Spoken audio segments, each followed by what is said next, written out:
caixinha de uma forma eficiente. Eu não sei se você sabe, Walter, mas a maior eficiência de você ter um assessor do seu lado, isso foi um estudo feito pela Fidelity, que gera um alfa aí de quase 3% ao ano, não é a escolha propriamente dos ativos, mas o efeito psicológico de você não fazer transições muito radicais do seu plano inicial.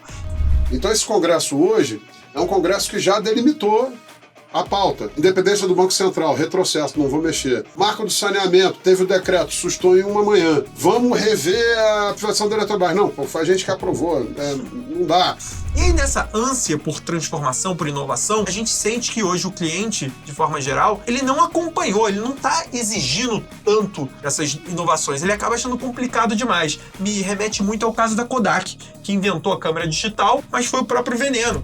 Bancos regionais, já tomamos alguns sustos, Silicon Valley Bank, First Republic, então assim, vai devagar. Então eles estão com um nível de juros abaixo do que deveriam estar.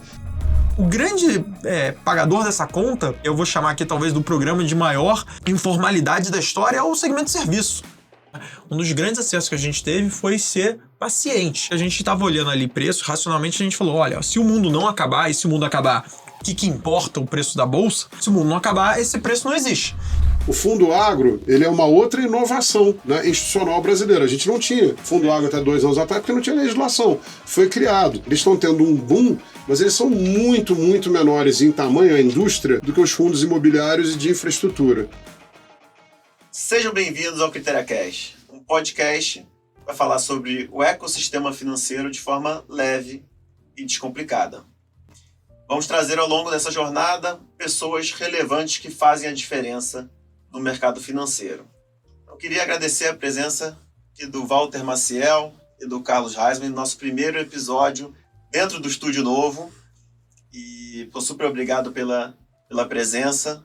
Você, Walter, que é um ícone há décadas no mercado, sem querer entregar a idade de ninguém, mas passou por casas como Safra, Garantia, o Credi e depois na AsiaQuest, que é uma das mais renomadas e maiores assets do Brasil. Então, super obrigado pela presença.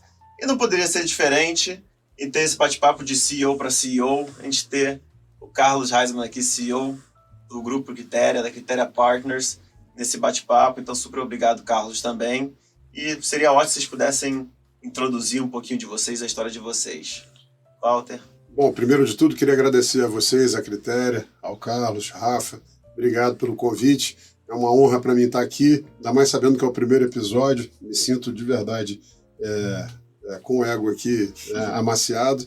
É um prazer estar com vocês, são um grande parceiro nosso. Acho que a gente tem aí uma parceria muito bacana, tenho um respeito enorme pela casa. Como você falou, né? É inegável, né? Já tenho uma experiência longa no mercado financeiro, são 32 anos, né, de experiência profissional, passei por essas casas todas, desde 2006 estou na AsiaQuest, e eu acho que eu tenho um rolo na AsiaQuest um pouquinho fora do comum, né?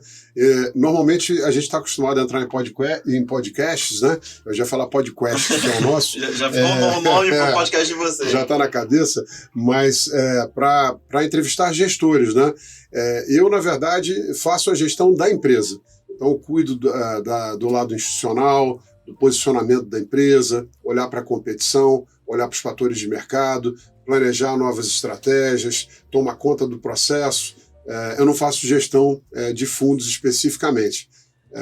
E acho que é um momento bom para a gente bater esse papo, porque eu estou meio ovelha negra aí, né? Estou vendo o mercado já se mover para esse lado, mas já faz algum tempo que eu estou bastante otimista com o cenário. E eu acho que a gente vai entrar agora num momento muito, muito bacana, né, de tomada de risco, de um ambiente mais positivo para investimentos. Então, acho que é uma hora ótima para a gente bater esse papo.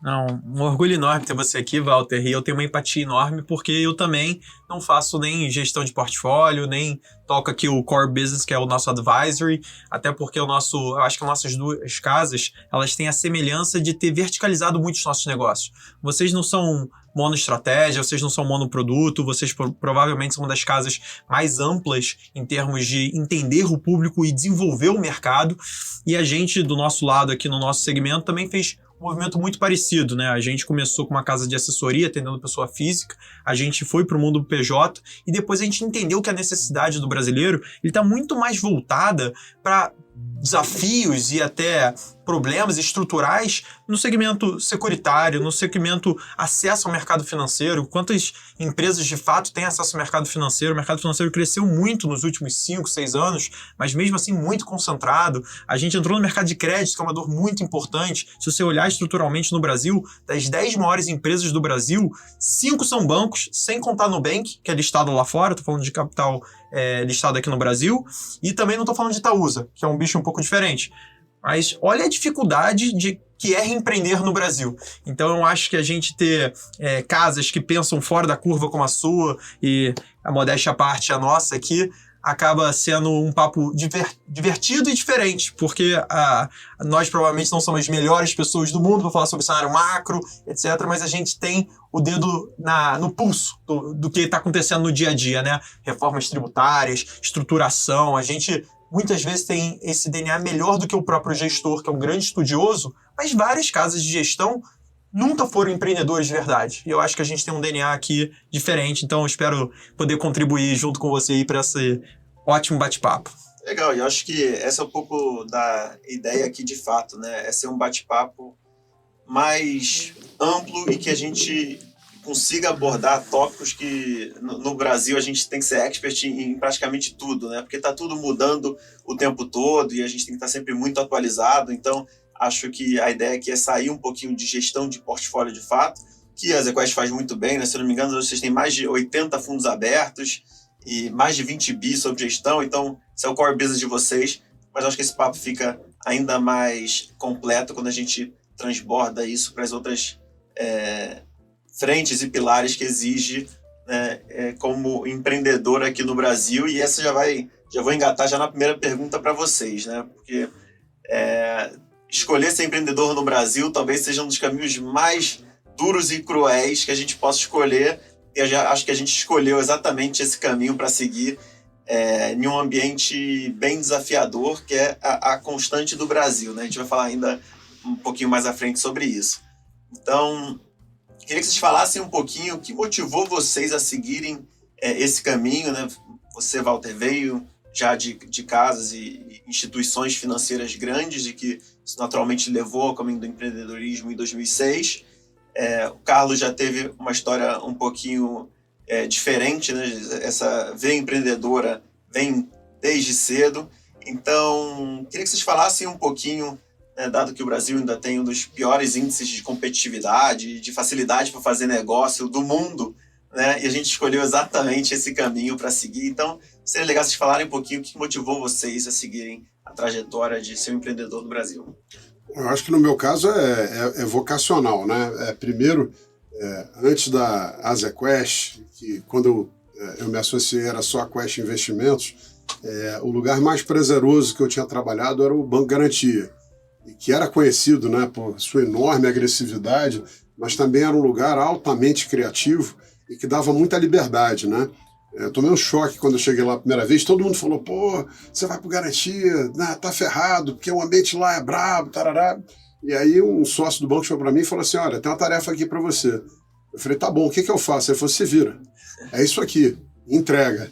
E eu senti naquilo uma libertação, né, fabulosa, porque é do meu temperamento. Eu acho que empreender é uma escolha, né? Ou você vai trabalhar para uma grande corporação, onde provavelmente, pelo menos por muitos anos, até você galgar se você tiver sucesso, tem todos um monte de ifs, né, um monte de seis no meio do caminho.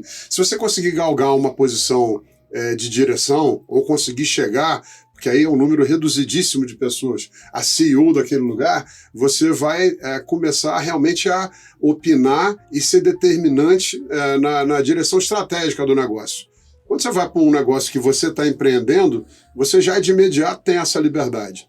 Então, assim, primeiro tem que ter uma crença, uma confiança pessoal, né? Porque realmente os desafios são monumentais, mas, por outro lado, tem um prazer muito grande que isso traz. O Brasil tem, sim, essa característica de ter enormes dificuldades, volatilidade de cenário muito grande.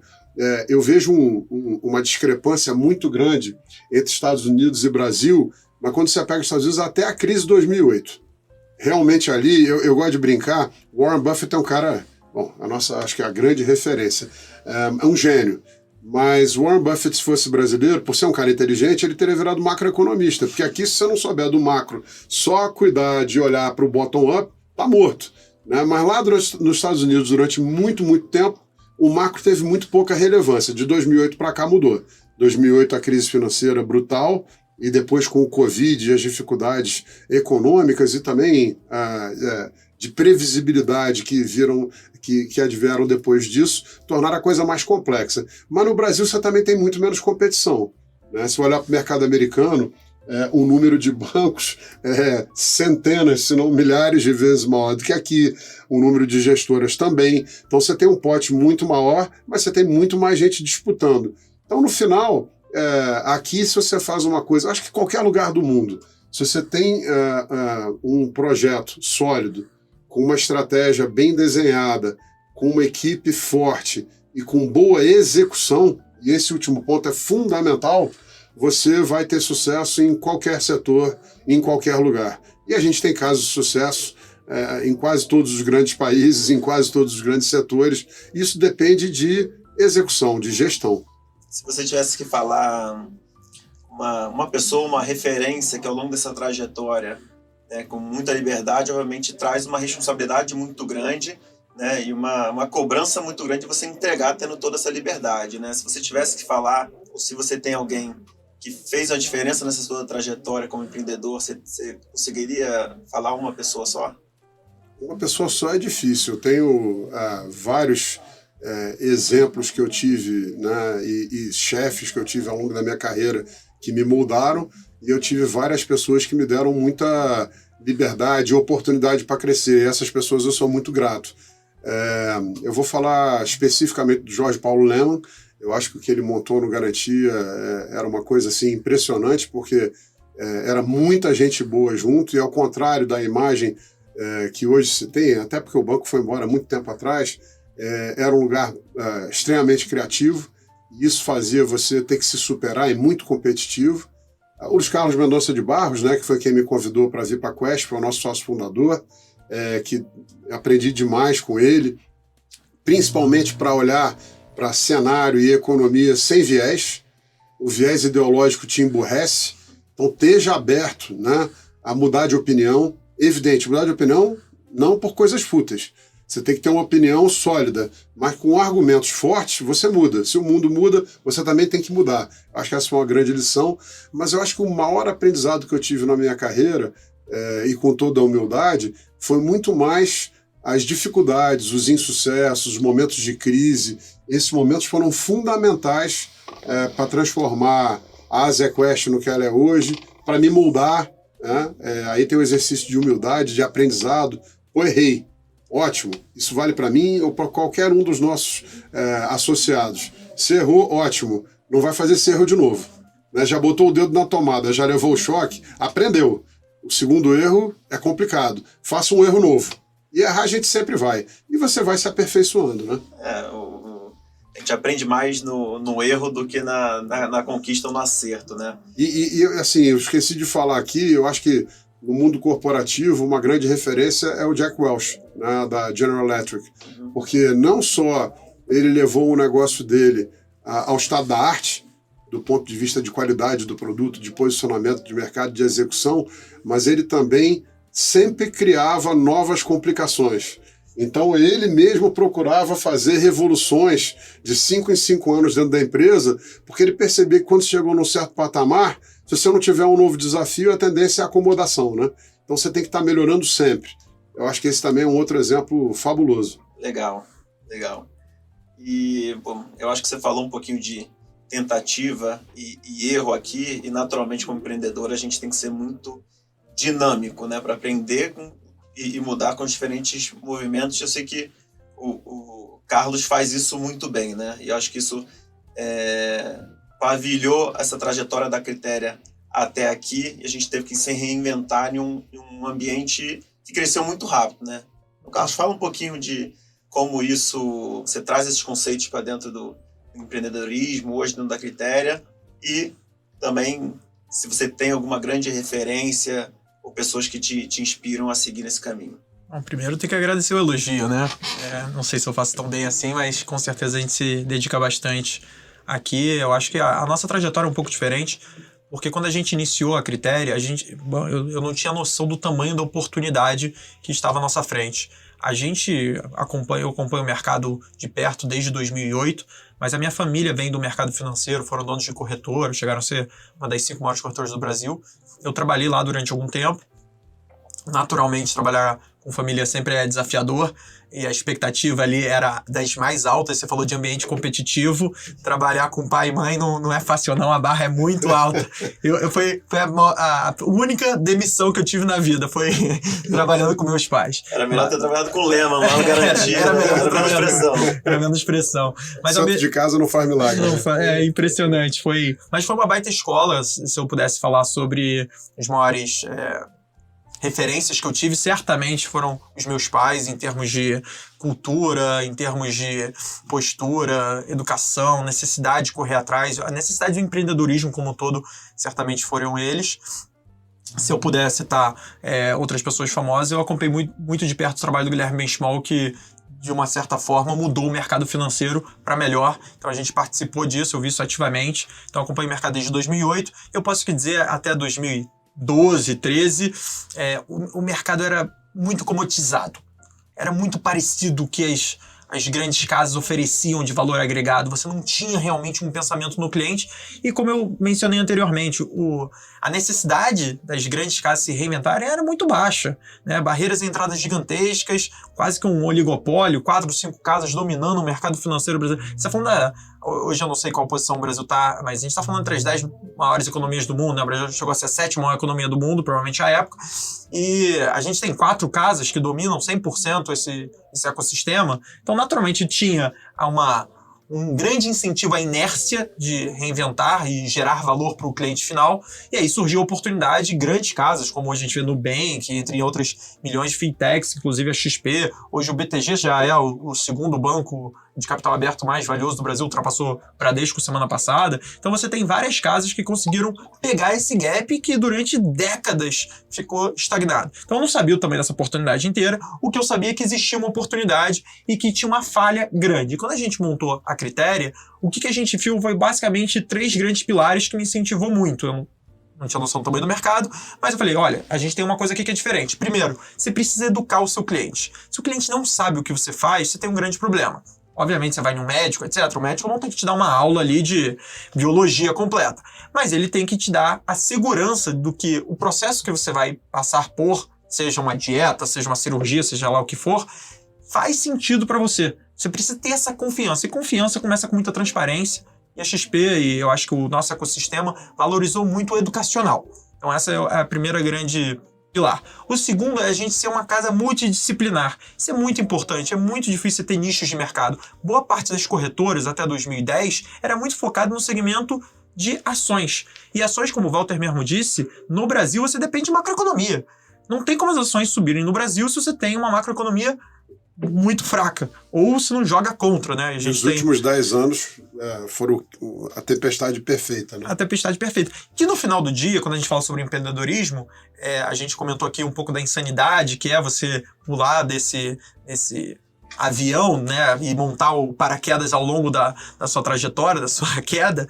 Tem um grande fator que normalmente, o tamanho do desafio é proporcional ao tamanho da oportunidade. Então, se a gente está em um mercado extremamente desafiador, como é o Brasil é um país hostil para empreendedorismo, ao mesmo tempo, se você consegue ultrapassar as barreiras necessárias, a sua vantagem, a sua ascensão é explosiva. Porque a gente está falando de uma economia que deve estar entre as top 4 e top 3 do mundo em acesso à internet, população inteira digitalizada praticamente, né? Todo mundo tem um smartphone, todo mundo acessa os aplicativos, todos os aplicativos famosos aí de mídia social, etc. O Brasil está entre os 5 maiores usuários do mundo. Então você tem muita oportunidade, sim, quando você acerta a mão. O desafio em um país hostil, normalmente há uma alta concentração. E aqui o nosso desafio como empreendedor é como a gente chega e disputa com os gigantes que têm, obviamente, poder de lobby, poder de mudar a regulamentação. Inclusive, a gente está passando uma grande reforma no nosso segmento aqui de investimentos, que acabou de sair em junho desse ano, muito positiva, mas que regras só valem para o nosso segmento, para bancos, por exemplo, não valem. Então, existe sim uma vantagem grande em ser um player que pode formatar o mercado. Ele acaba sendo influenciador em formatar o mercado muito por força bruta, não por conseguir que o cliente tenha adesão àquele produto ou serviço que você vem mostrando. Porque, por exemplo, o Uber, quando a gente pega, ele era um produto que era desregulamentado, né? Não tinha regulamentação sobre ele. Você pega até as criptoativos. Só que é uma adesão tão forte que os reguladores se sentem na obrigação de adaptar. Então, eu acho que a gente está vivendo um mercado aí bem desafiador, mas ao mesmo tempo com oportunidades, obviamente, pequenas, no sentido de são poucas, mas se você acerta muito grande. E eu adoro esse tipo de aposta. Tenta lá, joga pequeno, se acertar, acerta grande. Esse é um tipo de assimetria que me encanta. Bom, eu acho que isso a gente pode já levar o tópico um pouco mais para mercado, né? Que é as nossas apostas, né? Eu acho que a gente acaba aqui trabalhando com investimentos e direcionando as nossas apostas, entre aspas, né? No bom sentido, os nossos investimentos. E hoje, com essa plataforma aberta, o acesso que inclusive o universo de pessoa física, varejo no Brasil tem hoje em relação a todas as classes de ativo no mundo, né? A facilidade de se investir lá fora. Acho que essa discussão acaba ficando ainda mais pertinente, né? No momento que a gente vê o credit risk do Brasil sendo elevado, nos Estados Unidos rebaixado, e, né, isso você falou um pouquinho da crise de 2008, né? Foi a última recessão forte ali nos Estados Unidos, foi bem quando o Brasil estava na capa do The Economist, né? Brasil takes off. Então, hoje a gente vive um momento onde a gente vê a macroeconomia, né, em ritmos diferentes aqui e nos Estados Unidos, né? Seja com inflação, seja com taxa de juros. E quero já jogar essa primeira provocação aqui com vocês, né? Se o Brasil está num voo de galinha, ou se a gente pode esperar efetivamente um crescimento estrutural. E jogando uma pimentinha disso, né? Em cima disso, o Brasil sempre foi, de certa forma, dependente da demanda chinesa, que a gente vê, obviamente, com seus desafios agora também. Então, quanto isso impacta um eventual crescimento estrutural do Brasil? Vou jogar essa pro Walter, que eu sei que é um tópico que ele gosta de falar. Olha, eu vou propor aqui um bate-bola, porque a resposta para isso é muito longa, né? Então acho que rende aqui troca de percepções, mas eu estou convencido de verdade de que a gente está passando por uma transformação estrutural. Só que quando você está no meio de uma transformação, é igual quando você está lá no olho do furacão, você tem muito pouca noção do movimento que está acontecendo e você não consegue tanto olhar a longo prazo. Quando você começa a alongar a sua visão, e essa é a vantagem de não estar tocando um fundo. A cota diária é um troço punitivo e exige muito. Então você está ali, ou então um analista de ações que está conhecendo lá, se fosse uma árvore, você está vendo a folha, o caule, todos os detalhes, a raiz, você não está olhando às vezes a floresta, né? Então quando você dá 2 passos para trás e começa a olhar mais para o longo prazo, acho que o momento de transformação que o Brasil está passando é incrível. Talvez pela longevidade da minha carreira, eu já peguei, eu já tenho uma história, não é que você fica mais inteligente, pelo contrário, você errou mais, você viu acontecer mais, isso te ajuda a ter uma visão mais ampla. E eu acho que a outra vantagem que a gente tem na ZQuest é que a gente tem ações all caps, small mid caps, long bias, long short, tem macro, renda fixa, arbitragem, tem os fundos quant, tem os fundos de crédito privado, agora a gente trouxe toda a parte ilíquida, que são os fundos de infraestrutura, agro e imobiliário. E também fazemos parte do grupo Azimuth, que tem presença em mais de 20 países, com quase 90 bilhões de euros sob gestão. Inclusive com presença forte nos Estados Unidos, nos mercados de small mid caps, de private equity, de distressed credit. Então falar com tem uma turma local, uma equipe grande em Xangai, outra em Hong Kong, em Singapura, você poder falar com essa turma toda te ajuda a ter uma leitura mais ampla. E da nossa posição é muito boa, porque você fala com todos os gestores de todas as estratégias, então você está olhando mais coisa. O que eu vejo? Primeiro, o Brasil já passou por coisas bárbaras. Eu já vi, na minha época de faculdade, o Gilson Funaro dar o primeiro default, né, default clássico, que o Brasil simplesmente deu um calote da dívida externa e depois teve que renegociar toda essa dívida. Foi um trabalho do Pedro Malan, quando estava lá fora.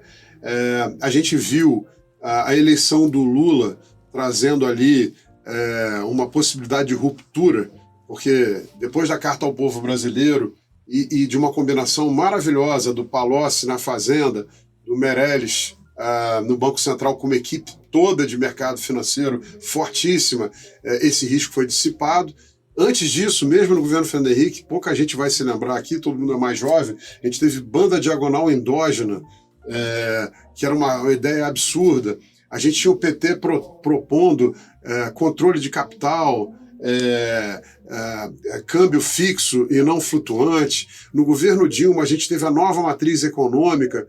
E o que eu percebo é que depois da eclosão, né, porque o governo Dilma acabou de uma maneira realmente calamitosa, o Brasil entrou numa trajetória diferente.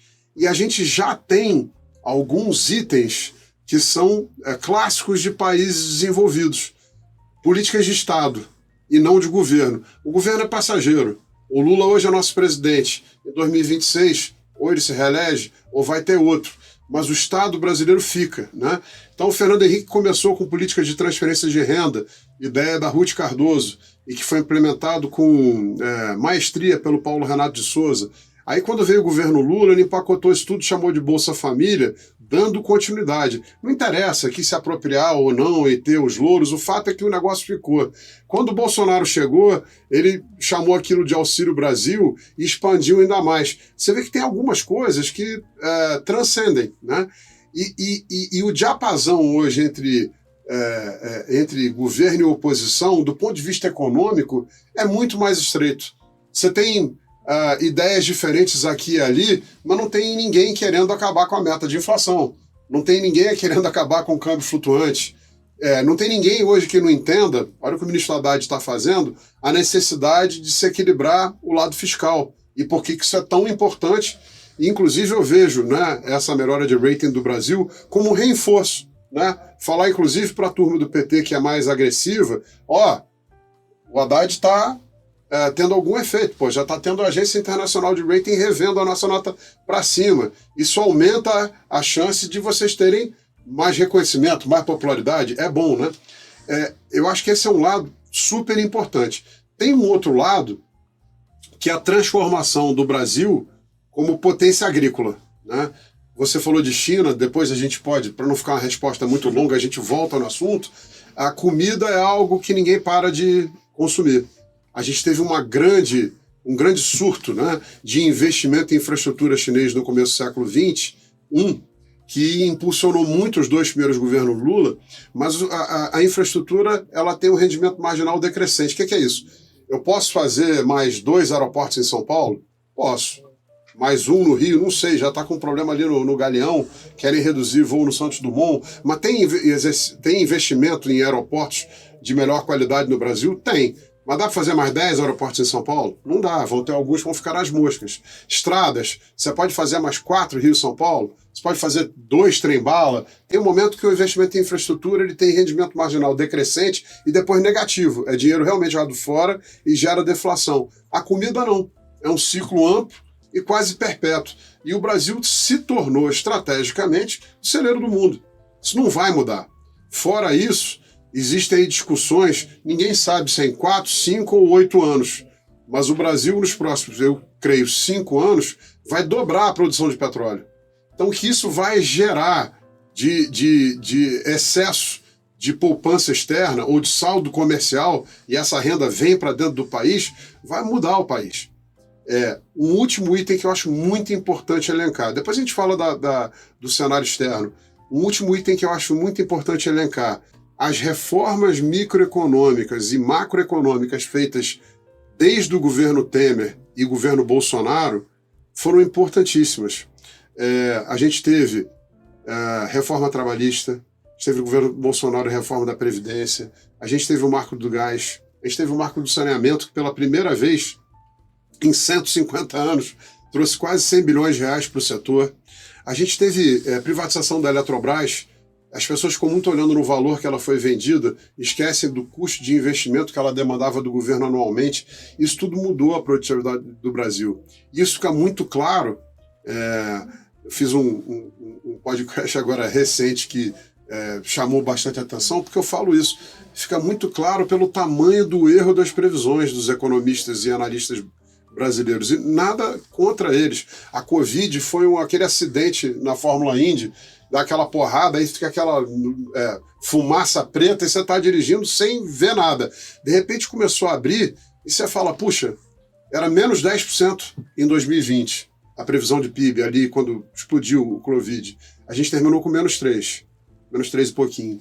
Em 2021 a gente ia crescer 0, cresceu 3. Ano passado ia ser meio, a gente cresceu 3. Esse ano começamos com menos meio a mais meio, é onde o mercado estava. Já está todo mundo entre 2,2 e 2,6. Quando os erros têm uma dispersão heterogênea, né, tem gente errando para cima, gente errando para baixo, faz parte. Quando os erros estão todos para um lado, algo mudou. Tem algo que você não está vendo. O Brasil está crescendo mais nos últimos 5 anos, ano a ano, do que as previsões de bons profissionais apontam. Então tem algo que você não entendeu. A nossa produtividade, o nosso potencial de crescimento mudou.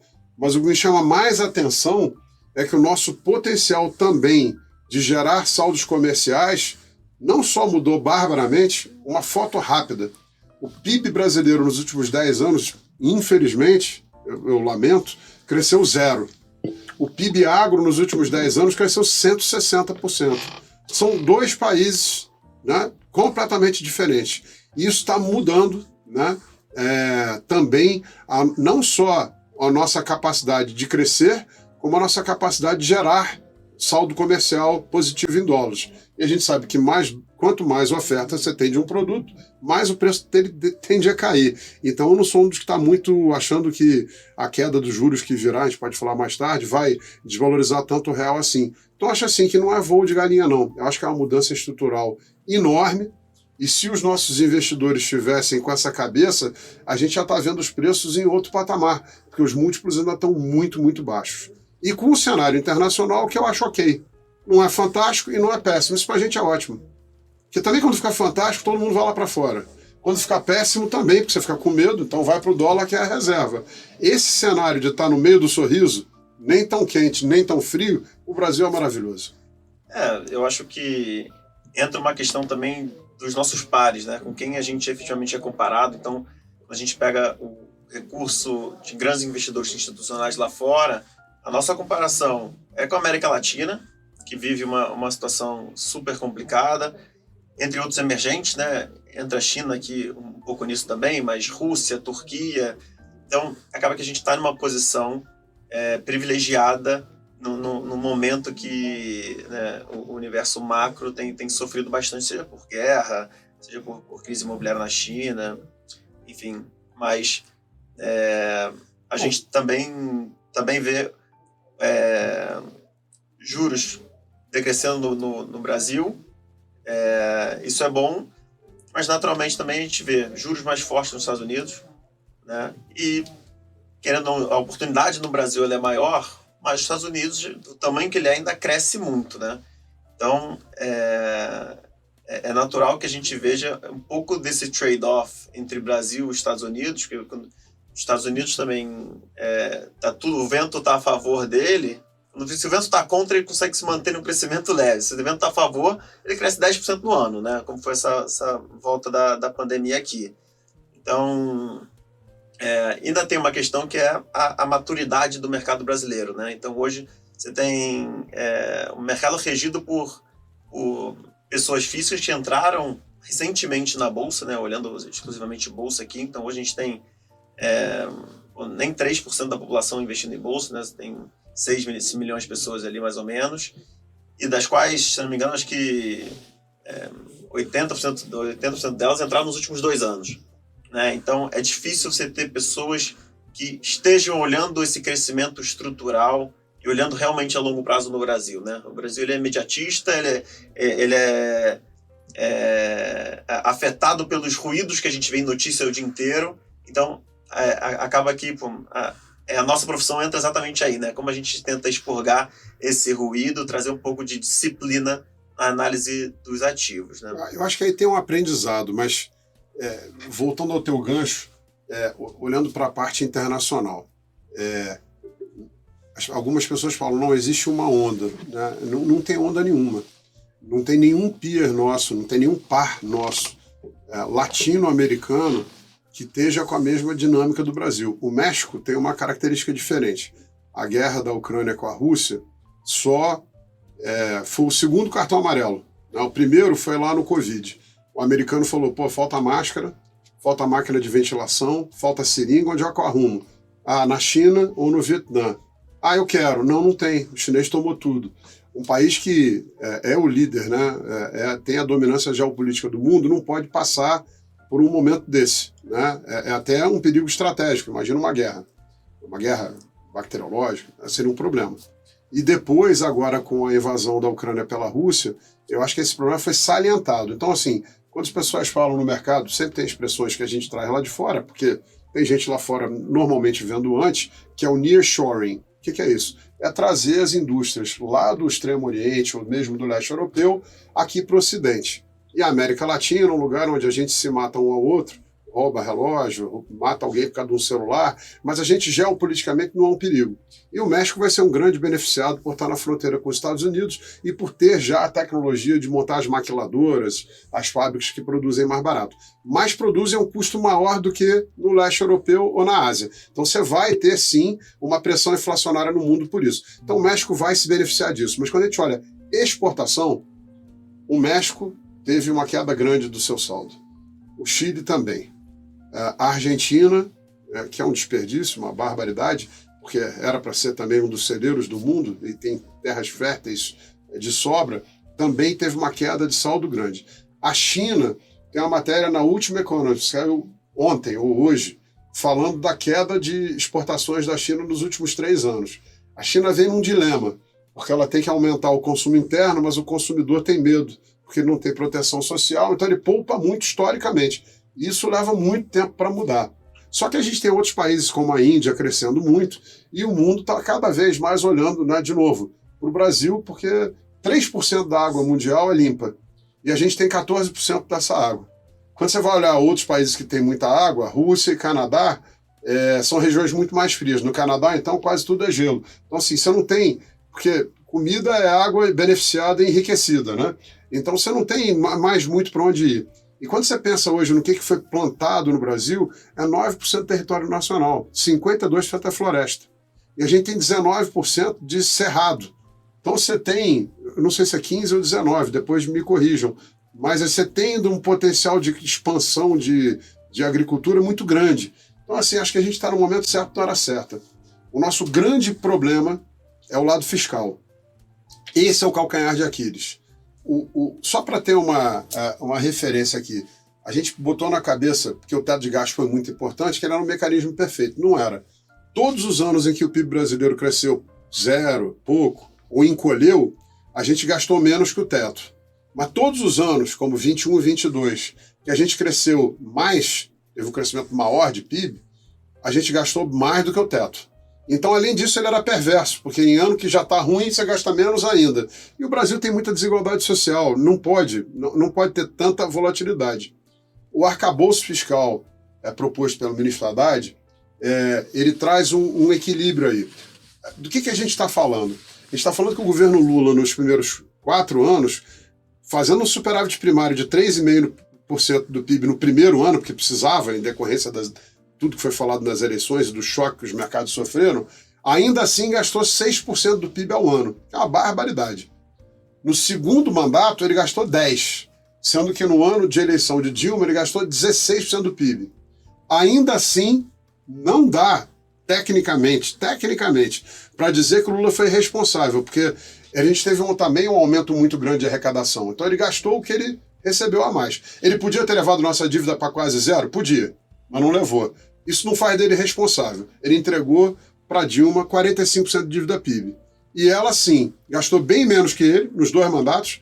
Ela gastou 4,5%, mas fez um período lá de 18 trimestres seguidos de recessão, e aí as nossas contas públicas não só explodiram, mas saíram de controle. E a trajetória de descontrole para frente era realmente, ia ser fatal para a economia brasileira. Chegaram Temer e Meirelles, o teto foi colocado, a despesa foi para quase zero, foi 0,5% do PIB em 4 anos, que é aquele choque. Pega um paciente com uma doença, um câncer, vai lá dar para o cara quimioterapia. Você tem que olhar a dose. 4 anos é uma coisa, 10 o cara morre. Então, assim, tinha uma hora que tinha que mudar isso. O governo Bolsonaro foi o primeiro governo a ter uma queda de despesa primária em relação ao governo que assumiu. Mas, ainda assim, ele gastou 2,6% do PIB em média. Foi ótimo. Mega ok. O que o Haddad está propondo agora é 0,6 com 2,5. O teto de 2,5 é abaixo da média de Bolsonaro. Aí a questão é, mas vai fazer? E tem pressão para todos os lados. Só que quem domina hoje a pauta orçamentária é o Congresso, que é um Congresso que desde 2014 para cá, lembra que a gente não tem eleições de 4 anos, a gente tem eleições federais e municipais, então a cada 2 anos. Todas as eleições levaram o Congresso mais para o centro-direita, todas. Então esse Congresso hoje é um Congresso que já delimitou a pauta. Ó, independência do Banco Central, retrocesso, não vou mexer. Marco do saneamento, teve o decreto, sustou em uma manhã. Vamos rever a privatização da Eletrobras. Não, foi a gente que aprovou, não dá.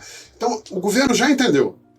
Então, eu tenho hoje muito pouco receio disso. Se essa questão está resolvida, na nossa opinião, está. Qual é a questão que está resolvida? Nós não estamos mais em trajetória descontrolada de crescimento da dívida. Ela vai cair em um outro ponto. Se o arcabouço for respeitado e a gente realmente está nesse momento de mudança de produtividade, de potencial de crescimento, como eu acho, sim, vai cair. Aí é melhor ainda. E junto com o trabalho espetacular do Banco Central, que veio antes de todo mundo, podemos falar isso com o peito estufado, né? O senhor Roberto Campos e sua equipe trouxeram de 2 para 13,75 num ciclo eleitoral, sem ninguém protestar. E foi vencedor do banqueiro mais bem avaliado no mundo, né? E pela primeira vez agora veio, depois de toda essa gritaria, desde de dezembro, antes de tomar posse já começou a gritaria, inclusive uma gritaria que no institucional tudo bem, mas quando é na pessoa física, acusando o presidente do BC, aí é feio, né? Aí é meio abaixo da linha de cintura.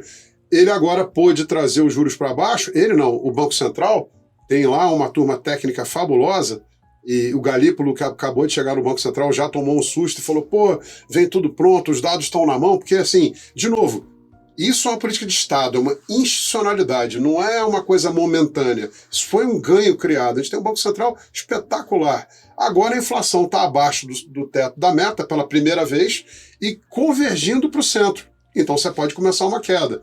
E na minha cabeça é uma queda muito forte. No mínimo a gente vai cair os juros 5%.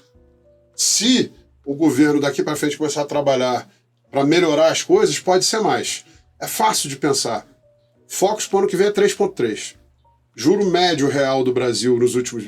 Juro real é aquele acima da inflação. Nos últimos 20 anos é 3,8, isso dá 7,1. Ah não, mas o Roberto Campos mesmo disse que não é isso, que o juro natural real para o Brasil hoje é 4,5. Tá bom, 4,5, 3,3, 7,8, menos de 8. Ah não, bota mais 1% de prêmio, 8,8. Nós também estávamos em 13,75, agora 13,25, pode ser um ciclo de 5%. Eu arrisco dizer que pode ser mais. Então, toda vez que você tem um movimento desse, todas as vezes que eu vi na minha carreira, quando o juro cai, porque veio uma mega recessão, tipo a pandemia, aí não. Porque as coisas... Ele está caindo porque as coisas estão muito ruins. Quando o juro cai e está tudo ok, você tem sempre uma alta de bolsa, os juros pré já fecharam muito, as condições financeiras relaxam, as pessoas tendem a consumir mais, a tomar mais empréstimo, porque é mais barato. Os bancos ficam menos preocupados com a saúde financeira das empresas, que por sinal está espetacular, e das pessoas. Então você entra num momento muito bom. Rapidamente, porque o tema é muito amplo, olhando lá para fora, algumas previsões. A China mudou de patamar. Primeiro ela mudou de patamar mesmo. Era uma economia paupérrima em 1985, quando Deng Xiaoping falou não interessa a cor do gato desde que ele coma o rato, e a China virou um país predatório capitalista, mas sim, é capitalista, e fez essa transformação incrível, mas não dá mais para crescer 15% ao ano. e o ciclo de infraestrutura terminou. Então agora a gente vai ter que se acostumar com o crescimento chinês, e hoje 4,5% para o segundo maior, terceiro, né? Estados Unidos, Europa e China ainda. Terceiro maior bloco econômico do mundo, ainda é fantástico, empurra a economia global, mas muito menos. E a gente não vai ver na margem, na minha opinião, muita surpresa nos próximos anos. A Índia, sim, tem sido um fator de dinamismo, mas ainda é pequeno olhando para o todo. A Europa está no mato sem cachorro, que ela está atrasada na inflação, e ela vai ter que fazer gastos agora em infraestrutura de energia para independer do gás russo. Isso vai pressionar mais a inflação e mais ainda o déficit público. Então a Europa, eu sou negativo. E nos Estados Unidos, eu só acho o seguinte, os Estados Unidos hoje ainda estão com o juro ali meio que do tamanho da inflação. E a inflação não está dando grandes sinais de ceder. E veio agora, na semana passada, mais um dado, um PPI, mostrando muita força na economia. Então, assim, eu não acredito em hard landing. É possível? Extremamente. Quem sou eu aqui para fazer uma previsão assim decisiva? Cravar, é isso aqui nos Estados Unidos. O que eu posso cravar para você é o seguinte, a poupança americana, depois do último pacote do Biden, que a gente tem um paralelo aí, Brasil e Estados Unidos, bem interessante. Trump não era um cara agradável, mas ele teve sim uma gestão da economia muito eficiente. Quando o Biden chegou, ele falou, não, peraí, eu tenho que fazer alguma coisa. Ele fez mais um pacote. E é aquele que você bota mais uma palha e quebra as costas do camelo. O americano ficou com 2,1 tri de poupança. Ele virou europeu, foi para casa. Eu tô rico. Isso faz mais. É tipo seu filho tirou 3 na escola, você fala, vai ganhar um quadriciclo. Então o americano foi para casa, ficou consumindo na internet, brincando de Bitcoin, e vem trabalhar, não vou. Quando a economia começou a abrir emprego de novo, a população econômica ativa caiu. Isso gera o desemprego para quase zero. E aí os Estados Unidos ganharam um outro problema. Todo mundo ficou com o problema do gargalo de oferta da pandemia. Mas o americano ficou com outro, que é a inflação no mercado de trabalho. E esse é muito duro de resolver. Qual é a boa notícia? Já está em 600 bi. Já gastaram 1,5 tri. Quando gastar esses 600 bi, você vai começar a ver gente voltando para o mercado de trabalho. É evidente que não é cravado, eu estou dando uma ideia do movimento. Então a gente está próximo, mais um ano, de começar a ver um relaxamento do mercado de trabalho na margem, com um pouco. E aí o salário, porque quando falta empregado, eu tenho que roubar o teu, aí eu pago mais. Aí você rouba o meu de volta, você paga mais. E aí você começa a inflacionar. Quando começa a vir mais gente para o mercado de trabalho que o mercado está absorvendo, você tem um movimento inverso de queda dos salários. É a famosa curva de Phillips.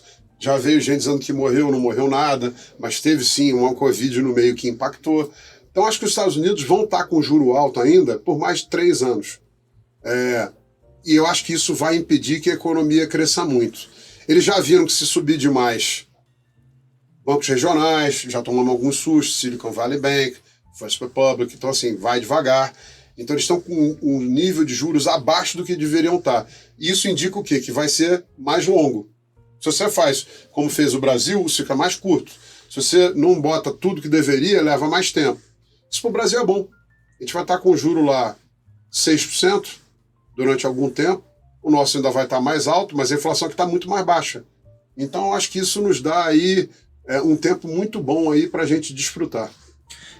Bom, se eu puder dar um pitaquinho aqui, eu fiquei com a responsabilidade de dar talvez a notícia ruim dessa história inteira, porque se a gente olhar, de fato, o filme nunca teve tão bonito, né? Se a gente bater uma foto atual, a gente falou um pouco sobre estruturas, movimentos globais, sobre a evolução do Brasil em todos os conceitos, né? Em termos de política, em termos de economia, em termos de processos que a gente conseguiu implementar aqui ao longo do tempo, mas quando a gente olha que daqui para frente, por mais que o Haddad tenha feito um trabalho excepcional de conseguir coordenar os agentes econômicos, que é a função dele propriamente dita, e foi uma grande surpresa, né? Ia falar exatamente isso, foi uma grande surpresa, a expectativa dele era super negativa e acabou conduzindo super bem. Mas quando a gente olha daqui para frente, todos os incentivos que a gente tem visto, por mais que o Congresso consiga de fato barrar, a inércia aqui joga muito negativamente, né? Então, a reforma tributária, quando a gente olha ela, primeiro, ela é necessária e ela vem com vários aspectos positivos, mas se você quebrar ela, os grandes players com trilhões de benefícios, né? A gente é o país dos benefícios. A gente vai tributar tal coisa. Não, mas a banco não entra. A gente vai tributar tal segmento. Mas aquele não entra. Então a gente já tem esses abacaxis que a gente acaba deixando no meio do caminho, como sempre. E aí você acaba tendo esse problema ainda, consistentemente, você cria uma reforma para simplificar e na simplificação você complica ela. E o segundo segmento é que o grande pagador dessa conta, e eu vou chamar aqui talvez do programa de maior informalidade da história, é o segmento de serviço, que é onde está o brasileiro. Você tem 30% que é o PIB do agronegócio, né? O agro vem muito forte, eu concordo com você que ele vai ser um grande alavancador ainda do nosso país durante alguns anos, mas ele ainda é, de certa forma, concentrado em grandes empresas. E você tem o brasileiro médio, né? Que é a economia como um todo, boa parte são prestadores de serviços que estão em tese, né? A gente ainda não tem a reforma feita, a gente está especulando muito, mas ela vem muito detonando o prestador de serviço, o brasileiro normal. E aí, acho que o maior receio que a gente tem que ter daqui para frente é quais são os incentivos, porque por mais que o Congresso tenha barrado, todas as iniciativas são para vamos estatizar, e aí você tem o problema da produtividade. Porque ter dívida não tem problema, né? Todas as empresas do mundo têm dívida. Se você souber utilizar isso, pode ser uma ferramenta muito interessante. O problema é que o Brasil não é produtivo. A gente tem uma terra super fértil. Você falou da Argentina, o Brasil tem uma produção orgânica ali de 4, 5 vezes maior do que qualquer lugar do mundo. Mas no momento que a gente plantou até a gente botar pro navio, a gente rasgou 100% dessa produtividade. Você falou sobre infraestrutura, a gente de fato, não adianta construir 4, 5 estradas, Rio, São Paulo, mas a gente não tem rodovia, a gente não tem transporte, estradas todas esburacadas. Então a gente tem um déficit de infraestrutura gigante que poderia ser uma oportunidade. Porque se a gente investisse, de fato, bem no Brasil, investisse forte em estrutura, tem necessidade de capital para o Brasil infinita em infraestrutura, e os gringos têm feito isso, né? A quantidade de chineses que entram aqui para investir em energia, no agrosetor, seja com... Sem te interromper, mas só... a quantidade de novos fundos de infraestrutura também lançados no Brasil é bárbara, né? E aí é o empresário e não o governo, é o capital privado entrando no setor, que traz outra produtividade. Sem dúvida, outra produtividade, e esse talvez seja um outro bom alavancador. De novo, olhando a foto, a gente nunca teve um país tão bem estruturado. Você falou aqui sobre mais de 80 fundos da AZ, os ilíquidos são totalmente revolucionários aqui para a nossa produtividade. A gente, obviamente, você está aqui com a gente porque a gente é um dos grandes alocadores aí dos fundos. Provavelmente as 3 maiores casas que a gente aloca estão nos veículos da AZ. Uma honra. Merecido, né, naturalmente, até porque esse mercado é competitivo, mas quando a gente olha os veículos de infraestrutura que são incentivados, e aí, de novo, até que ponto vão ser incentivados? Então você tem todo esse receio de uma política que ela é abduzida, né? Tem um centro de gravidade muito forte para conceitos ideológicos que são improdutivos. Matematicamente, você pode preferir um ou outro, mas matematicamente destroem valor. Não à toa, os Estados Unidos, se você pegar nos últimos 10 anos, 13 anos, 2010 para cá, o PIB deve ter crescido algo em torno de 70%. O do Brasil, em dólar, caiu 20%. Então, olha, a gente nunca teve tão bem estruturado e mesmo assim a gente sofre. Por quê? Porque a gente tem uma inércia muito forte de toda uma estrutura de capital que não é produtiva. A gente tem muita dificuldade de absorver todos esses ganhos que existem, essas oportunidades. E aí, quando a gente fala a gente absorver, eu tô falando do Brasil como um todo. Mas se você pegar canais, veículos, tem gente que arrebenta. Aproveita isso com uma explosão muito forte. Por quê? Porque tem segmentos ali que têm benefícios, sabem aproveitar bem, são empresas de médio ou grande porte que usam todo o seu poder e know-how a seu favor e conseguem trazer isso para dentro. Mas quando você joga no poder público, né? E aí você vê, todo dia, só você abrir o jornal, você vai ver todo dia uma bizarrice diferente de gastos excessivos, enfim, só o custo da nossa dívida hoje, né? O Brasil tem o PIB algo em torno de 1,8 trilhões, a gente tem uma dívida aí de 70% disso, né? $1 trilhão em dívida de 13%, são 130 bilhões de dólares que a gente está rasgando de dívida. Por que rasgando? Porque a gente não usa esse dinheiro de forma eficiente. Se a gente estivesse investindo no Brasil, não tem investimento no Brasil, né? Então, a notícia triste possivelmente a gente vai absorver um ciclo de alta forte por todos os elementos que o Walter trouxe aqui, mas o grande perigo que a gente corre qual é o tamanho do poder coercivo estrutural que a gente tem culturalmente. Isso não vem de 5, 10 anos atrás, não. Pelo contrário, a gente melhorou muito isso. Só que você pegar um país, Estados Unidos, que vem numa versão talvez oposta, né? Os Estados Unidos já foi muito mais capitalista, muito mais produtivo. Sai de um 10, vem para um 8. O Brasil sai de um 2, vai para um 3, talvez com 4. Pô, a gente dobrou a nossa produtividade, a gente ainda é metade deles. Então, a gente ainda tem forças negativas muito fortes que me deixam sempre com uma sensação de temos que acreditar, somos brasileiros, afinal de contas, somos empreendedores, temos que movimentar o Brasil, mas a gente tem que sempre ter uma certa cautela, porque tem muitas forças negativas que nos surpreendem, né? Elas vêm como um choque de eletricidade. Você menos espera, você tem uma notícia que assim, muda totalmente o cenário e tá no risco Brasil. Acho que o gringo entende isso muito melhor que a gente, né? A gente tem uma certa síndrome do vira-lata, de achar que, fulano X, fulano Y, vai morar nos países lá fora, tem todos os desafios que a gente tem aqui também, obviamente alguns... Principalmente os países emergentes, são piores do que a gente. Não, todos, né? A gente falou aqui dos BRICS, etc. Vai morar na China, vai morar na Rússia, não é tão trivial assim, mas... Não. Mas quando a gente olha... O México, né? A violência... o México também. O México é um Brasil colado nos Estados Unidos. Esse mas é um narco-estado. Ele tem o benefício de sugar ali muito por inércia ali do... Eu concordo com você, eu não discordo, não. E assim, tem um ditado que todo mundo conhece aqui, que é o seguinte: precificou o Brasil aos Estados Unidos, vende. Agora, precificou a Argentina, porque hoje o pessoal já faz o paralelo que vai para a Venezuela, é muito longe. Mas quando começa a precificar a Argentina, você compra. O fato é, o preço-lucro das empresas brasileiras, eu não estou falando das melhores empresas, das que tem nos nossos fundos de ações. Eu estou falando do preço-lucro geral da Bolsa Brasileira hoje, nesse momento, está no mesmo preço de abril de 2020, quando eu não sabia se ia ter vacina. Quando eu não sabia se o mundo entrar, como se dizia na manchete de todos os jornais da época, na pior depressão da história, talvez maior do que em 1929.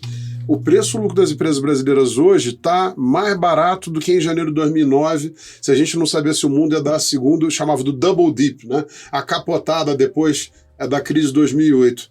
Então, assim, a boa notícia é a gente não precisa dar tão certo para ter um retorno bárbaro nas nossas carteiras dos próximos anos. Se a gente tirar o grande freio da nossa economia, que é os juros a 3,75, 3,50, se a gente conseguir realmente reduzir, e não preciso nem ser tão otimista, os 5% aí, se a gente tirar metade disso, 2,5%, 3%, a gente já vem para patamares historicamente razoáveis, né? E eu acho que isso impulsiona muito, porque machuca muito o empreendedor você tomar qualquer dívida. E pessoa física também. No mínimo 20%. Pessoa física também, no mínimo 20%.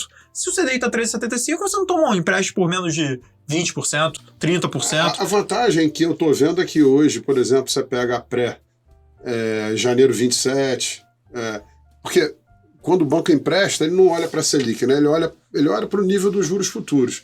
Já estamos falando de 10,25. Já deu uma boa descomprimida. Agora eu concordo com você.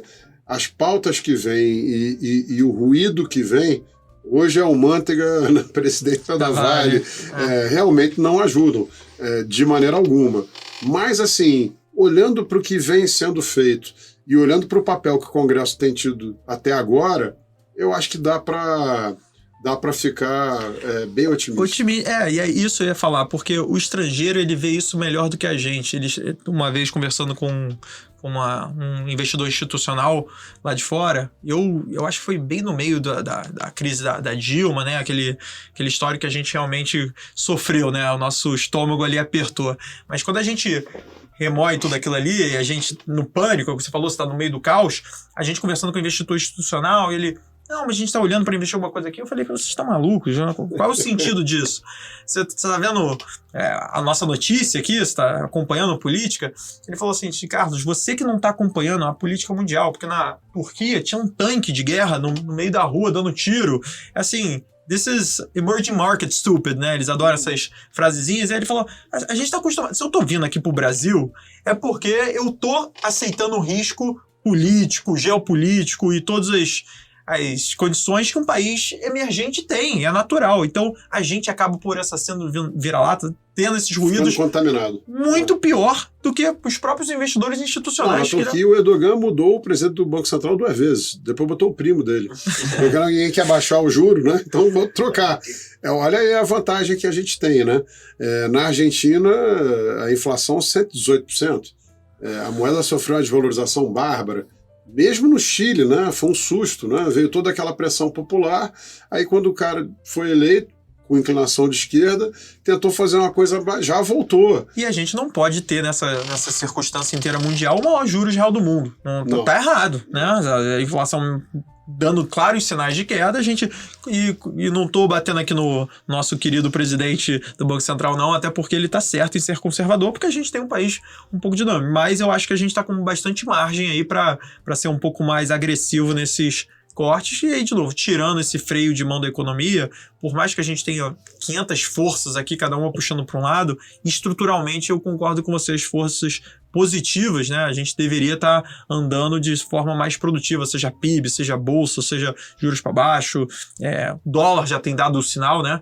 Tudo bem que muito por juros, mas já tem dado um sinal. Então, a gente tem coisa a se orgulhar, sim, e ficar contente com o futuro. E, bem legal, porque isso já pega o gancho aqui da pergunta que eu ia fazer para vocês, que é, dado todo esse cenário, essas mudanças positivas que a gente está vendo estruturalmente, né, a posição que o Brasil está se botando ali em destaque, principalmente olhando emerging markets, quais vocês acham que serão os setores, e aqui vocês podem olhar, vocês falaram muito do agro, né, mas também nos veículos que podem se desenvolver no Brasil, ao longo dos próximos anos, né? A gente viu uma mudança muito grande dentro dos veículos de venture capital, de crédito estruturado, do distress, o acesso que o investidor, pessoa física e varejo tem hoje, né? E eu acho que a XP é um grande motivo para isso, né? O nível de sofisticação que hoje o investidor, pessoa física, consegue diversificar a sua carteira é realmente incrível. Então, eu ia fazer uma pergunta aqui para vocês, que é: quais vocês acham que serão os veículos de investimento que sofrerão os maiores impactos, né? Seja por facilidade, seja por incentivo tributário, seja por estruturação, seja por acesso. Eu acho que tem várias respostas aqui, né? Como eu falei, do setor agro, do setor de crédito estruturado, crédito estressado, de venture capital. Eu acho que isso, o mercado brasileiro vai mudar muito ainda. Acho que a gente sentiu o primeiro baque, que obviamente percentualmente é muito grande. A gente está se acostumando com isso e agora vão vir as sofisticações do nosso mercado, que a gente pode se espelhar, felizmente, ainda no universo lá de fora, né? Vou separar em 2 blocos. O mais simples é entrar na estrutura de fundos líquidos, né? Que são mais tradicionais e, em tese, com um risco mais baixo. Os fundos multimercado têm uma grande vantagem. Eles podem investir em qualquer coisa. Eles podem ficar tanto long quanto short. Então você pode ficar brincando de estar mais no Brasil, estar mais lá fora. Você pode estar long num troço, pode estar short no outro. Eu vejo hoje que a pré andou muito rápido. Como eu falei, a curva pré já fechou muito. Mas ela sempre tem muita oportunidade, seja inclinação, está num vértice específico. Então tem muita coisa para fazer. NTNBs também.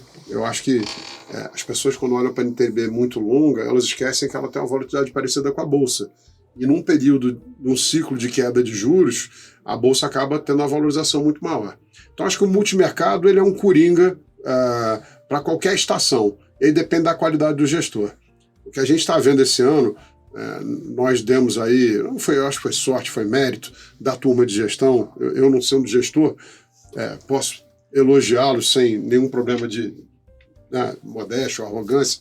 A gente pegou na veia porque a gente viu que a gente olhou para a proposta do ministro Haddad sem preconceito. E o mercado falou, não, vem do PT uma porcaria. Não, peraí, o plano é bom. E vai dar uma descomprimida no mercado. E realmente isso aconteceu. Eu acho que a indústria pagou por ter sido cética demais. E hoje em dia até essa postura cética no mercado, você fica com a cara de chique, mais inteligente. Se você está muito otimista, você pode parecer meio naive. O fato é que a cota pune, né? E então a gente pegou bem isso. O outro é o seguinte, em todos os períodos de uma queda maior de juros, 4%, 5%, eu acredito muito nesses 5%, acho que é entre 4% e 6%. O 5% ali no meio é um bom chute.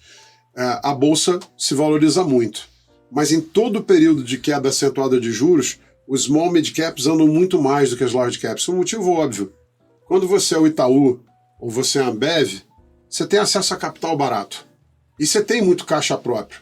As empresas mais frágeis, menores, têm mais dificuldade de ter acesso. Então, no momento de descompressão e de queda de juros, o mundo para elas melhora muito mais na margem. Então, elas acabam, né, tendo uma apreciação muito maior. Então, todas as vezes, depois eu mando para vocês, depois juntar junto com o podcast, a gente manda os dados para vocês, eu tenho gráficos disso. Todas as vezes de uma queda maior de juros, o índice Small Caps dá banho no índice BOV. E o índice Russell dá banho no Dow Jones ou no S&P lá fora. É no mundo todo. É ciência, tá? Não é ciência, é comprovado. E o nosso fundo Small Mid Caps, por exemplo, nos últimos 13 anos, deu 10 vezes o Ibovespa e 5 Small. Então você pega um bom gestor, e tem vários, né? Tem vários. Olha aí, Atmos, Dynamo, nós, né? Você vai ter um ganho muito maior do que o do índice Small. Então, para mim, é uma barbada. A terceira coisa que eu olharia, e não vou falar de 20 coisas, é o crédito privado, porque o Brasil teve 2 problemas esse ano. Uma fraude e uma empresa tentando driblar a lei de concessões públicas para fazer uma RJ numa empresa que não pode, que contaminaram o mercado inteiro. E as empresas brasileiras estão super capitalizadas e super fortes. E no crédito privado você tem uma vantagem, porque você não vai botar 90% do seu patrimônio em bolsa, né? Tem um pedaço que você tem que botar algo mais seguro. O crédito privado está pagando um spread sobre o CDI que eu nunca vi nas empresas high grade. Eu não estou falando de empresa high yield, que eu não gosto pessoalmente. Olhando para crédito privado high grade, você tem uma oportunidade na mão óbvia, porque aquela empresa vai pagar aquela dívida na data com aquele prêmio garantido. Então, assim, Shopping Iguatemi, Allianz, CCR, Equatorial,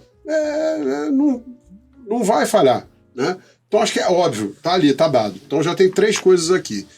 E acho que na área de líquidos, os 3 produtos que eu olharia mais, por coincidência, são os 3 movimentos que a gente fez de um ano para cá, que a gente montou, são os fundos agro. O fundo agro, ele é uma outra inovação, né, institucional brasileira. A gente não tinha fundo agro até 2 anos atrás porque não tinha legislação. Foi criado. Eles estão tendo um boom, mas eles são muito, muito menores em tamanho, a indústria, do que os fundos imobiliários e de infraestrutura. E a gente está virando um Emirado Árabe no agro. Então vão ter oportunidades aí fabulosas de você desfrutar desse crescimento e lembrando que são isentos. Infraestrutura, falamos aqui agora há pouco. Nós temos uma demanda boçal por infraestrutura e o governo não tem dinheiro para fazer sozinho. E o governo mesmo já avisou. E olha um dado interessante. Eu nunca votei no PT, tá? Nunca votei. Não votei nem na última eleição. E estou dizendo aqui que eu acho o plano muito bom, sólido, estou animado.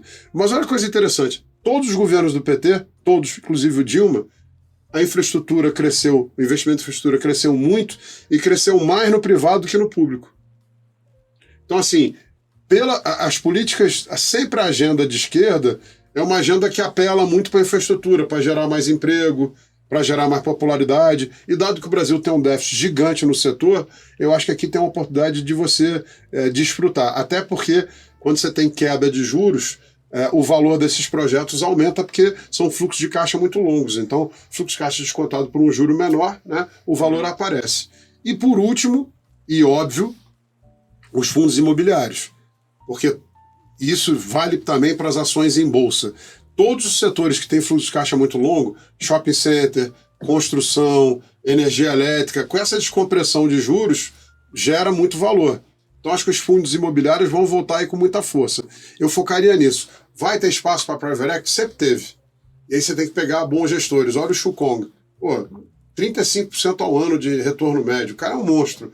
Mas acho que a indústria como um todo, você tem tanta oportunidade em ação líquida, sólida e com menos risco de perecer, que já estão na bolsa, com um desconto tão grande, que eu acho que aqui a oportunidade é maior.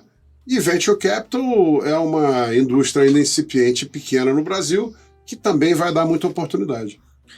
Se eu puder complementar aqui e fazer um grande disclaimer, porque no final do dia, eu acho que quando você vai fazer um investimento, a coisa mais importante que você pode fazer é você ter a diversificação, né? Você quebrar essa caixinha, a gente falou de vários aqui, multimercado, ações, renda fixa, crédito privado, enfim, líquidos. Então você quebrar essa caixinha de uma forma eficiente. Eu não sei se você sabe, Walter, mas a maior eficiência de você ter um assessor do seu lado, isso foi um estudo feito pela Fidelity, que gera um alfa aí de quase 3% ao ano, não é a escolha propriamente dos ativos, mas o efeito psicológico de você não fazer transições muito radicais no seu plano inicial. Então, no momento que você escolhe uma caixinha bem diversificada, você faz um plano de longo prazo e você consegue ter a disciplina de seguir com rebalanceamento, isso é mágica. Isso é mágica. Isso é mais importante do que você escolher aí a debênture da Light ou da Americanas ou não sei lá.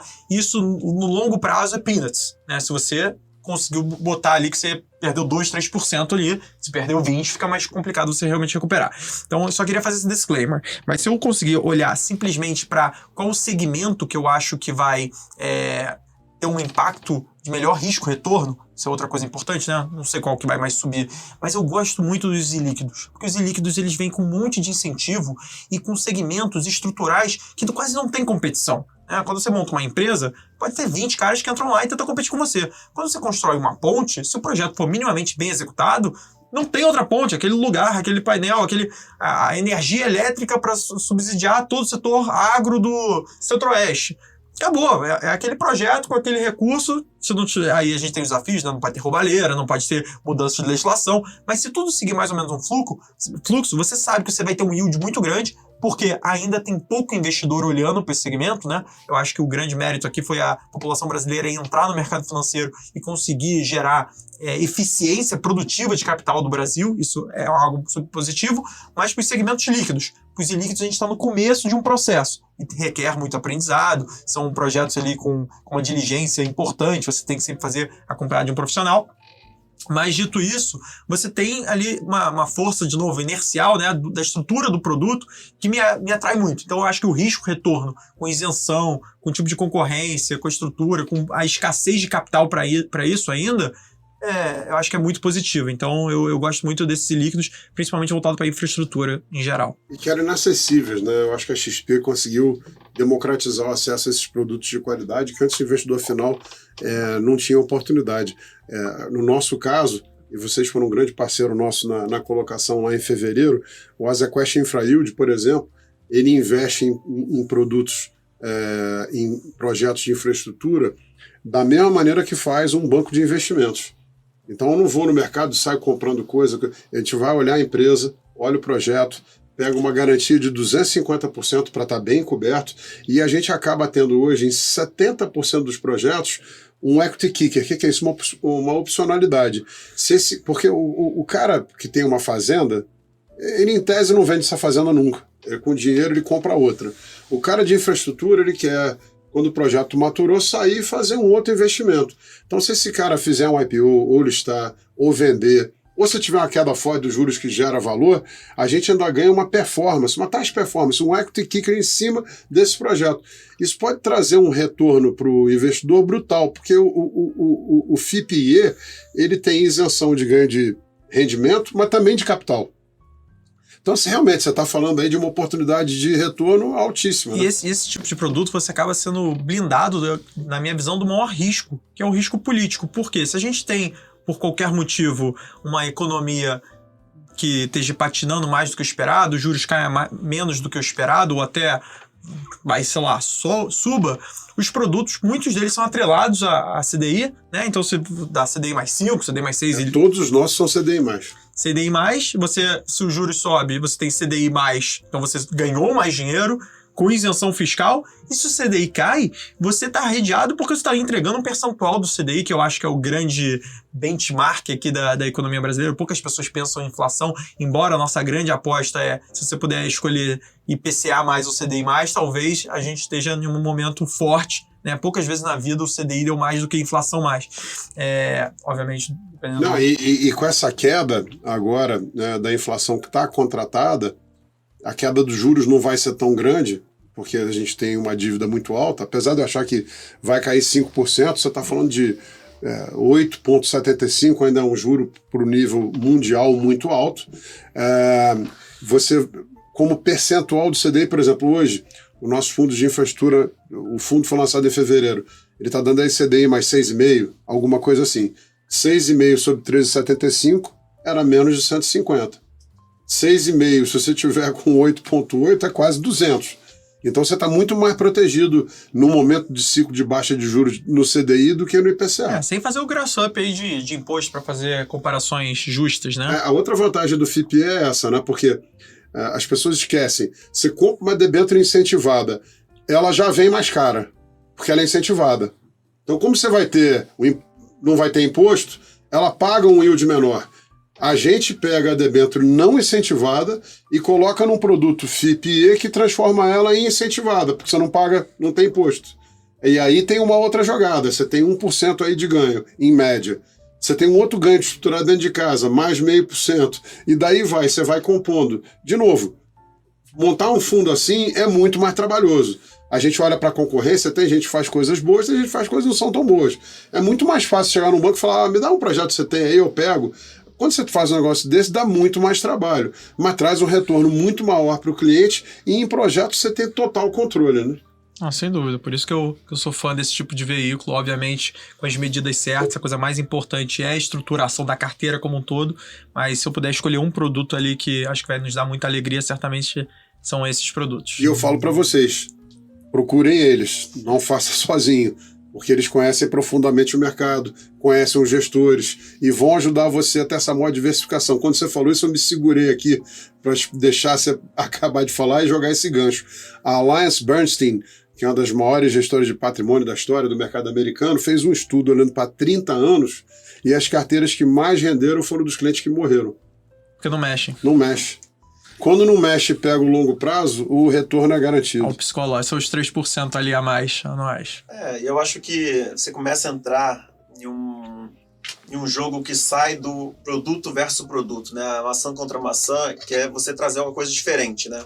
Exato. Então, quando você está comparando produto com produto, você vai olhar ali indicadores muito básicos, né? Que é a volatilidade, é o retorno dos últimos 12, 24 meses.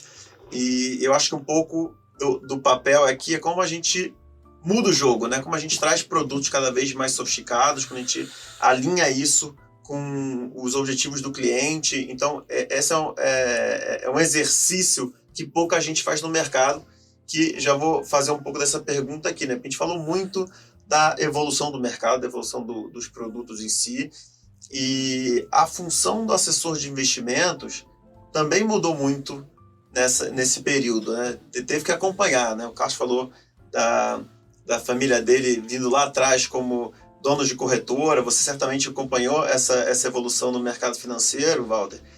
E agora eu jogo isso na ótica do cliente, né? Será que o cliente hoje ele exige um atendimento e uma sofisticação maior quando olha no planejamento financeiro da vida dele? Eu acho que eu posso começar aqui porque o que a gente viu com tecnologia e mídia social a gente empoderou muito o cliente. Né? Hoje o cliente ele consegue mexer mercado. Todo mundo quer ir para aquela direção, os reguladores vão ter que se virar, os fornecedores vão ter que se virar para atender esse tipo de demanda. E aqui no Brasil a gente está vivendo um paradoxo aqui interessante, porque por mais que a gente tenha vivido muita transformação nos últimos 10, 15 anos, eu diria, vindo de plataformas como BTG, XP e a demais, mas ao mesmo tempo o cliente ainda não se acostumou com todas as iniciativas. Por quê? Ele veio no mercado tradicional, pega o cliente médio, né? O cliente que gera o patrimônio é um cara de 40, 50 ou mais. O jovem, né, ele tá ainda em formação do seu patrimônio. Então esse cara ele é mais adaptado às plataformas digitais, às nomenclaturas, a todo o ecossistema, mas ele ainda representa uma fatia menor. O cara que investe há mais tempo é onde ele está ainda identificando esse mercado novo. E ele acabou de passar por transformações muito grandes. Ele investia em poupança até 5, 6 anos atrás. E aí ele entrou no mercado jovem, né, imaturo, e a gente toma sustos ali principalmente com a Covid, porque a Covid todo mundo foi numa contramão de produtos exóticos, produtos aleatórios, taxas de juros inexistente para o Brasil, 2%, não existe no Brasil. O pessoal toma dívida, compra outra. A gente achou que a gente virou Estados Unidos durante 12 meses. E todo mundo errou muito, né? A gente viu aí a sangria que foi para muita pessoa física, muito por essa imaturidade de ser muito radical, ou 880. Então a gente está em uma transformação, só que a concorrência ficou muito intensa, né? Então a gente quebrou um oligopólio ali, e hoje a gente já tem, sei lá, mais de 10 mil profissionais independentes assessorando clientes, são quase R$1 trilhão, mais R$1,5 trilhão em plataformas digitais, então a gente está falando de 20, 30% do mercado, é muita coisa, né? Foi uma transformação muito forte. E aí nessa ânsia por transformação, por inovação, a gente sente que hoje o cliente, de forma geral, ele não acompanhou, ele não está exigindo tanto dessas inovações, ele acaba achando complicado demais. Me remete muito ao caso da Kodak, que inventou a câmera digital, mas foi o próprio veneno, né? Ela inventou em 75, 2000, mais ou menos 2000 foi posta a mercado, 12 anos depois Kodak pediu recuperação judicial, né? Xerox também. E entre outros milhões de casos. Se você acaba criando um novo mercado sem você ou seus clientes estarem pedindo ou preparados para aquilo, você acaba atropelando, né? Botando a carroça na frente aos bois e naturalmente não dá certo. Então, o que eu acho que está acontecendo no mercado brasileiro? A gente vê muita gente falando sobre FII fixo, sobre pagar via comissionamento, etc. O mercado ainda não está preparado para essa mudança. Os clientes não levantaram a mão e pediram isso. Naturalmente, vem muito de campanhas, né, midiáticas, do Itaú, fala isso, fala aquilo, mas a gente tem que entender a maturidade que a gente tem. A gente tem plataformas que iniciaram muito voltada com o FGC, então você tinha títulos, segurança total, com taxas muito superiores à de bancos tradicionais. Isso ocasionou uma onda de um fluxo de 1,5 trilhões de reais, 20% do mercado saindo de casas tradicionais e indo para outras casas. No rebalanceamento de carteira foi acerbado, certamente, então você teve muitos produtos, né? A gente falou aqui sobre umas dezenas e dezenas de produtos muito legais, mas você não pode botar 20, 30% do seu patrimônio em um produto desse, coisa que a gente viu consistentemente no mercado sendo feito. Então, e agora a gente já está falando sobre advisory de wealth para varejo. Então, assim, são tendências naturais. A gente tem a grande vantagem de a gente poder vir 20 anos à frente pegando uma passagem aérea. Visita os Estados Unidos, visita a Europa, são mercados 20, 30 anos mais maduros. A legislação que eu falei para você que saiu agora, em junho desse ano, 2023, foi feita nos Estados Unidos em 1975. Então a gente está 50 anos atrasado, não é maneira de se expressar, não, são literalmente 50 anos que a gente está atrasado, então a gente tem a oportunidade de ver para onde o mercado vai, mas a gente tem que respeitar o ciclo. Então não acho que hoje os clientes querem uma sofisticação muito maior do mercado financeiro, pelo contrário, o mercado está muito mais preparado para inovar. Só que a gente tem que respeitar o ciclo para a gente não cair em ciladas. Se a gente dá passos muito rápidos, muita gente vai tropeçando. Tem que ter um cuidado importante nesse dinamismo. Eu acho que vocês devem ter mudado muito essa relação com o investidor final, né? Acho que vocês vêm muito do universo das de wealth, de fundos fechados, né? E eu acho que as assets tiveram que ter um posicionamento muito mais aberto, né, e abrir efetivamente ali a cozinha para o mercado, para entender o processo de seleção de ativos, né, ter essa transparência total ali, porque quando você tem muito produto, seja os assessores intermediando isso, ou os clientes finais, eles querem saber quem é o cozinheiro, né? Então, eu acho que a ZQuest fez isso muito bem ao longo dessa transformação. Bom, muito obrigado. Obrigado pelas palavras.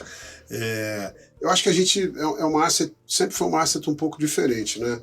E eu estou vendo a concorrência muito ainda também tentando se achar com essa mudança de paradigma. De fato, volto a falar, acho que a XP foi um efeito catalisador transformacional do financial deepening aí do mercado financeiro brasileiro e do acesso a bons produtos a clientes que antes não tinham. E asset management, 20 anos atrás, era uma disputa por 10 mil endinheirados. Era esse o público. Então você ficava brigando por 10, 15 mil pessoas, e aí criou-se aquela...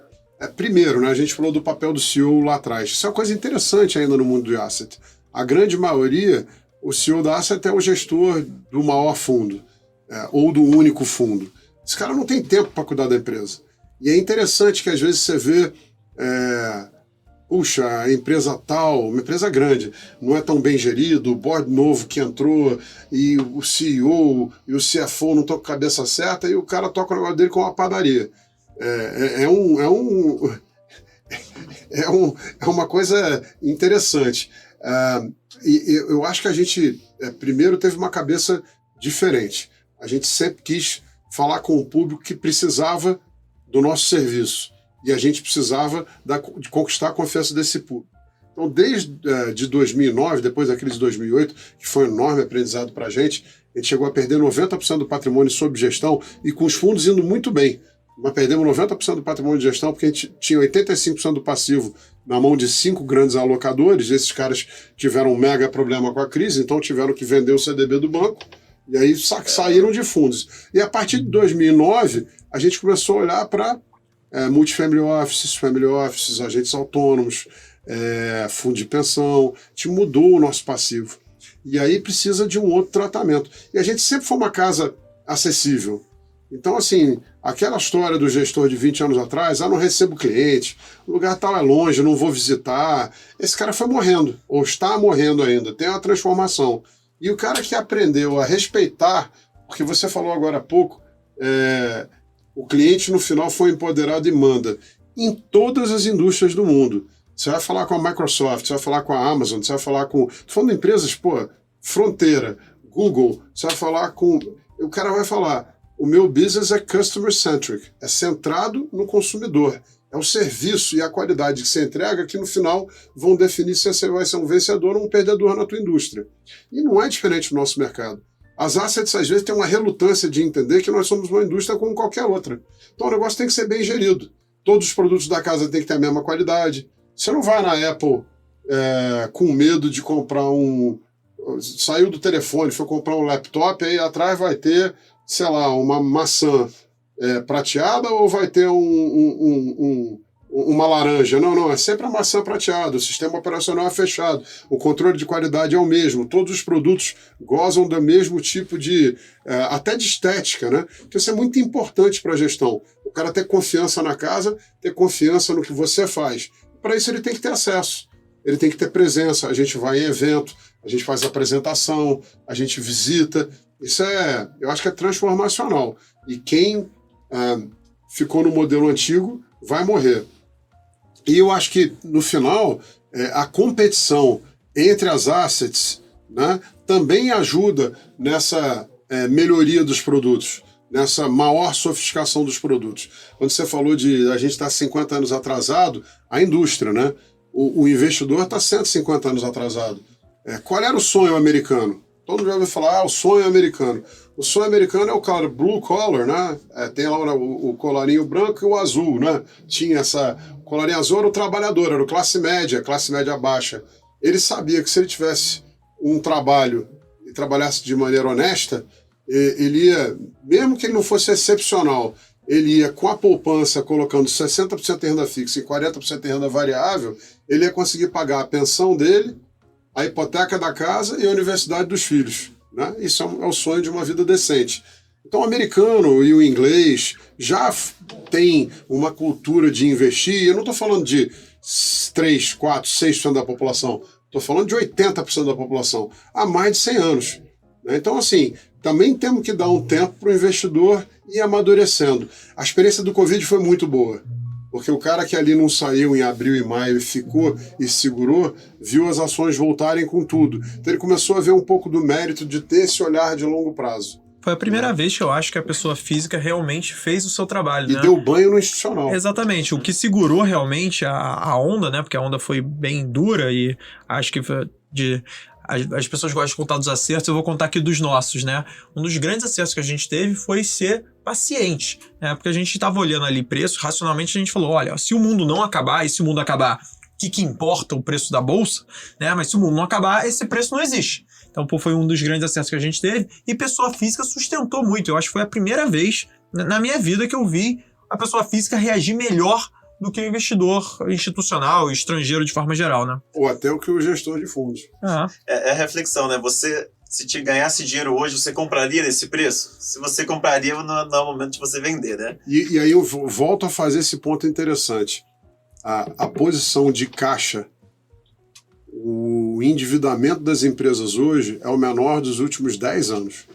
A geração de caixa das empresas hoje está talvez próximo da mais alta dos últimos 10 anos. E a relação preço-lucro das empresas brasileiras, que o que importa não é o preço. O preço da ação subiu. Você tem que olhar o preço em relação ao lucro. Quanto a empresa gera de retorno para você. É o mais baixo dos últimos 20 anos, em média. Então, assim, se o mundo não acabar, a gente tem uma oportunidade aqui muito grande na mão. Muito grande. Bom, gente, isso aqui realmente é uma aula bater papo com vocês aqui. Se deixasse, eu ficava mais horas e horas. Mas eu queria agradecer a sua presença, Walter, Carlos. Um prazer enorme. E cada vez mais eu tenho a certeza de que vocês fizeram, fazem e ainda vão fazer diferença no mercado financeiro. Então, obrigado mais uma vez.